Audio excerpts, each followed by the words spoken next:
नमस्कार साथियों, मैं संजीव कुमार पाठक आपके बीच फिर जो है राष्ट्रीय शिक्षा नीति से जुड़े कुछ और बिंदुओं पर ही अपना दूसरा वीडियो लेकर आया हूं। तो आइए राष्ट्रीय शिक्षा नीति से जुड़े हुए बिंदुओं में कुछ हम और जो इसके मुख्य बातें हैं उन पर ध्यान दें। अब इसमें एक बात होगी तकनीकी के शिक्षा में प्रयोग पर जोर।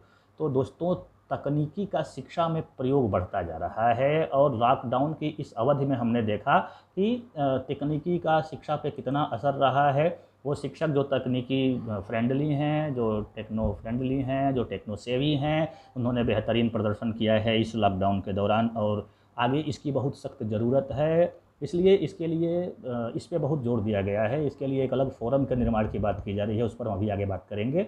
दूसरी बात यह है कि कौशल विकास पर बल जब प्रधानमंत्री मोदी जी जब से आए हैं तब से उनका ध्यान इस बात पे है कि कौशल का विकास किया जाए, स्किल डेवलपमेंट किया जाए बच्चों में, जिससे कि वो स्कूल के बाद जो है सब नौकरी के चक्कर में नौकरी के पीछे ना भागने लगे, बल्कि अपने कौशल की क्षमता के बल पे जो है आप विभिन्न प्रकार के कार्यों में लग सकें। तो इस पर भी बल इसमें दिया गया है। एक बड़ी महत्वपूर्ण बात जो इस शिक्षा नीति में सामने आई है मित्रों, वो है कि 5वीं तक स्थानीय भाषा और मातृभाषा में शिक्षण की बात कही गई है। ये एक बहुत अच्छी पहल है कि 5वीं तक की शिक्षा बच्चों को स्थानीय भाषा में दी जाए। इससे हम लोग परिचित हैं। मैं एक प्राइमरी शिक्षक होने के नाते मैंने इस चीज़ को बहुत महसूस किया है कि हम अंग्रेजी मीडियम की किताबें लेकर बैठ जाते हैं, हम अपना ईवीएस लेकर बैठ जाते हैं, हम इंग्लिश लेकर बैठ पाते हैं, लेकिन अंत में हमको लौट के जो है बच्चों को बताने के लिए हिंदी में ही आना पड़ता है। और अंग्रेजी तो एक मजबूरी का नाम लेके जो है चला जाता है, चूँकि लिखना अंग्रेजी में है, पढ़ना अंग्रेजी में है, हाँ, और एग्ज़ाम अंग्रेजी में होनी है, तो एक मजबूरी के रूप में ही लेके चला जाता था। लेकिन हकीकत यही है कि इंग्लिश मीडियम के किताबों को भी हमें हिंदी में ही पढ़ाना पड़ता था। अब ये बेहतर हो गया है कि हम बच्चों को जो है मातृभाषा में शिक्षण दें। बच्चे इसे बेहतर लर्न करेंगे और बढ़िया ढंग से जान सकेंगे। इसका समर्थन दुनिया के जाने माने शिक्षा शास्त्रियों ने किया है। सभी प्रकृतिवादियों ने इस बात पर जोर दिया है कि मातृभाषा में ही प्राइमरी शिक्षा दी जानी चाहिए, और सबसे बड़े इसके समर्थक हमारे गुरुदेव रविंद्रनाथ टैगोर भी रहे हैं। तो इस पहल को जो है बहुत ही खुले दिल से स्वागत किया जाना चाहिए और इसमें किसी प्रकार का जो है व्यंग्य निकालना उचित नहीं। अब इसके बाद है कि उच्च शिक्षा में उच्चतर पढ़ाई के लिए स्नातक 4 वर्ष, ये एक बिंदु है।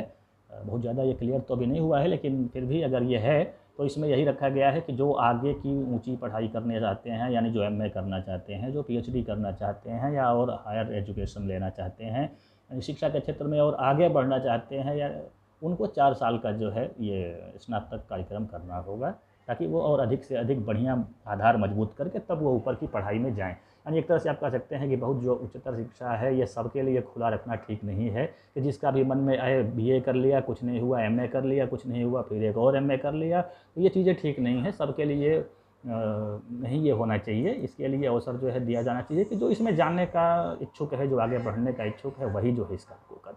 इसके बाद एक बिंदु है कि एमफिल समाप्त कर दिया गया है। ये एक अच्छी चीज़ है क्योंकि इसकी कोई उपयोगिता नहीं है। जब आप नेट करा रहे हो, जब आप पीएचडी करा रहे हो ऊपर पढ़ाने के लिए, तो एमफिल को कोई मतलब नहीं था।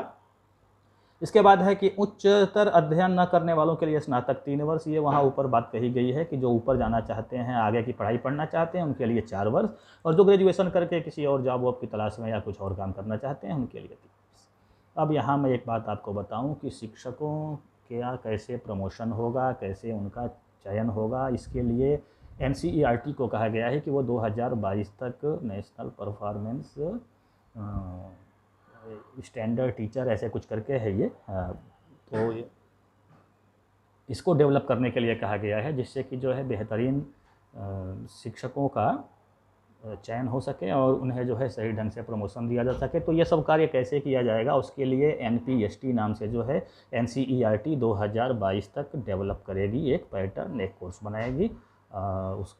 उसी को फॉलो करना होगा सभी को जो है।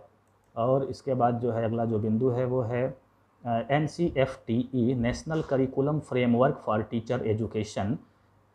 ये 2021 तक जो है इसको डेवलप करने के लिए कहा गया है। ये काम करेंगे NCTE national council for teacher education, यानी राष्ट्रीय अध्यापक शिक्षा परिषद, और NCERT national council for educational research and training.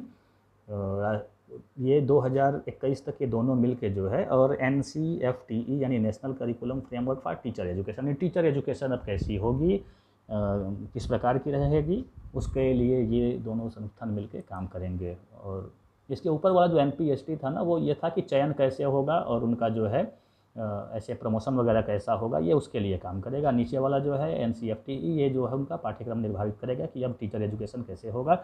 और इसके बाद जो है एक और बिंदु है, वो है कि 6% DGP, तो हमारा जो DGP है जिसका 4 पॉइंट कुछ जो है वो खर्च किया जा रहा है शिक्षा पर, तो अब उसे जो है कह दिया गया है कि इसे बढ़ा के हम 6 तक करेंगे। ये भी एक अच्छी पहल है ना। 6% अपने इसका जो है खर्च करना, ये एक अच्छा बिंदु है, स्वागत योग्य है। तो इस प्रकार से हम देख रहे हैं कि शिक्षा नीति की जो है बहुत सी चीज़ें काफ़ी हैं वो स्वागत योग्य हैं, इनका स्वागत किया जाना चाहिए। बेकार की आलोचना से कोई मतलब नहीं है। धन्यवाद दोस्तों। अभी कुछ बिंदु और रह गए हैं, उन्हें हम अपने दूसरे वीडियो में देखेंगे।